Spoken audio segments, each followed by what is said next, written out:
తెలంగాణ రాష్ట్ర ఉప ముఖ్యమంత్రి మల్లు భట్టి విక్రమార్కతో పాటు కాంగ్రెస్ పార్టీ సీనియర్ నాయకులు బృందంలో అమెరికా పర్యటనకు వెళ్లిన నర్సంపేట ఎమ్మెల్యే దొంతి మాధవరెడ్డికి వాషింగ్టన్ డీసీ సమీపంలో డల్లాస్ అంతర్జాతీయ విమానాశ్రయంలో ఘన స్వాగతం లభించింది. ఓవర్సీస్ కాంగ్రెస్ సెల్, వివిధ తెలుగు సంఘాల ప్రతినిధులు, కాంగ్రెస్ నాయకులు, తెలంగాణ అభిమానులు ఆయనకు ఆత్మీయంగా స్వాగతం పలికారు. అమెరికాలో జరుగుతున్న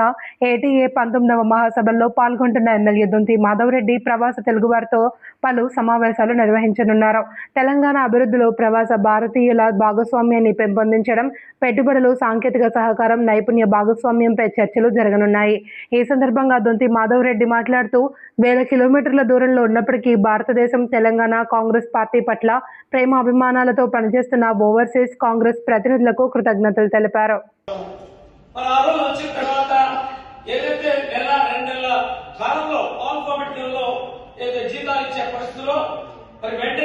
ప్రభుత్వ యంత్రాంగానికి జీతాలిస్తూ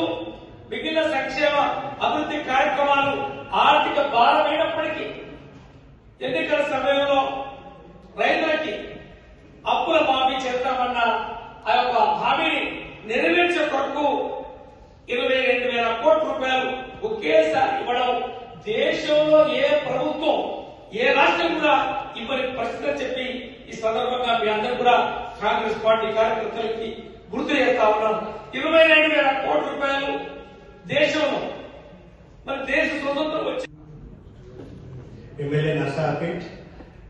మాధవరెడ్డి దొంతి గారు,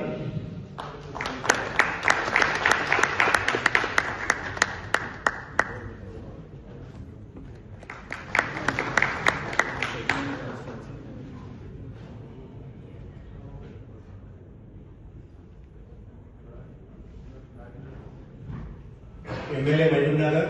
అందిస్తలేదని చెప్పి వివక్ష ఉందని చెప్పి 69 నుంచి తెలంగాణ పోరాటం ఏర్పాటు చేస్తే మరి సోనియా గాంధీ గారు ఈ తెలంగాణ పోరాటం వాస్తవంగా అన్యాయం జరుగుతుంది,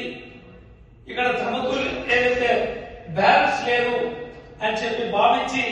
తెలంగాణ రాష్ట్రం ఇచ్చిన తర్వాత ఆ యొక్క తెలంగాణ రాష్ట్రంలో ఏదైతే అధికారానికి వచ్చే ముందు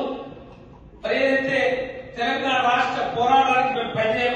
పనిచేశామని చెప్పి ఆనాడు వారు ఎన్నికల సమయంలో ఏదైతే ఎన్నికల్లో వారు హామీలు ఇచ్చి ఎన్నికల తర్వాత అధికారానికి వచ్చి 10 సంవత్సరాల కాలంలో గత ప్రభుత్వం 2014 నుంచి 2023 వరకు లక్షల కోట్ల రూపాయల అప్పులు తెచ్చి ఇబ్బంది పడితే ఈ రోజు మళ్ళీ కాంగ్రెస్ పార్టీ వస్తే తప్ప అభివృద్ధి జరుగుదని చెప్పి 2023లో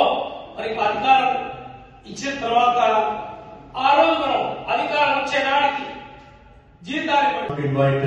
దొంతి మాధవరెడ్డి గారు, Narsampet MLA, to address the audience.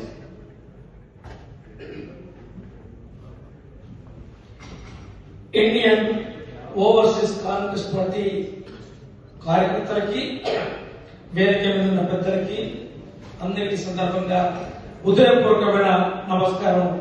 తెలియజేస్తా ఉన్నాను. 50 సంవత్సరాల పూర్వం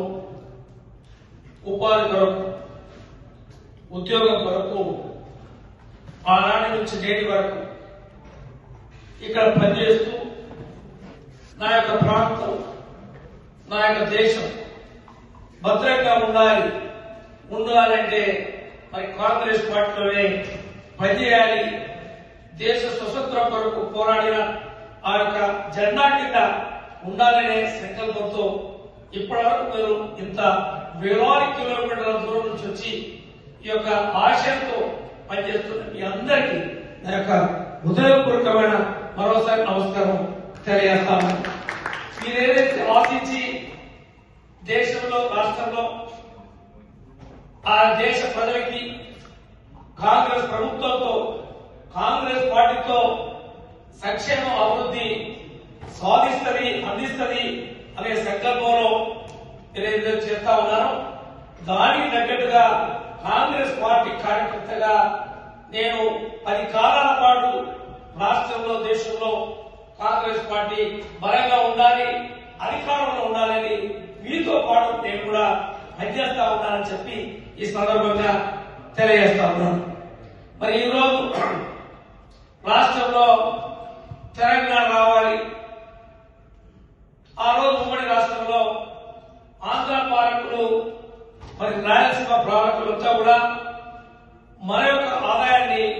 సమతుల్యంతో ఇవ్వకుండా జనాభా ప్రాతిపదికమైన అభివృద్ధి సంక్షేమం. ఎందుకంటే మన వాళ్ళకి 12 మందికి ఉపాధి వచ్చే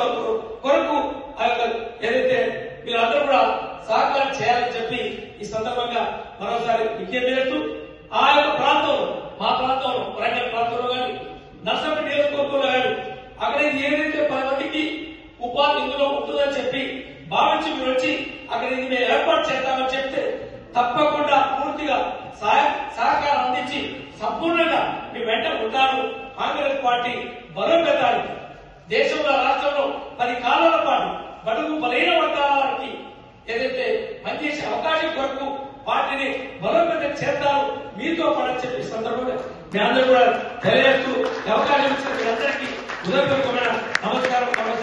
అందజేస్తూ సెలవు తీసుకుంటా ఉన్నాం.